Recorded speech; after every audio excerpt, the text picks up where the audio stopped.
Sebuah mobil pick-up bermuatan batu merah terjun ke dalam kanal Waduk Bangkala, Kelurahan Bangkala, Kecamatan Manggala, Makassar, setelah hindari tumpukan sampah. Peristiwa tersebut terjadi sekitar pukul 8 WITA, bermula ketika kendaraan tersebut melaju dari arah Kabupaten Goa menuju kota Makassar.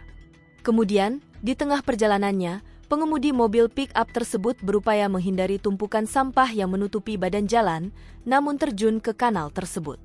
Ketika melintas di lokasi kejadian, sopir berusaha menghindari tumpukan sampah sambil berpapasan dengan kendaraan lain dari arah berlawanan. Keduanya sempat bersenggolan hingga akhirnya mobil pick-up kehilangan kendali dan tercebur ke dalam kanal, ujar Kapolsek Manggala Kompol Samuel Tulongan dalam keterangannya, Selasa, 20 Mei. Beruntung dalam kejadian tersebut tidak ada korban jiwa, namun mobil pick-up tersebut mengalami kerusakan.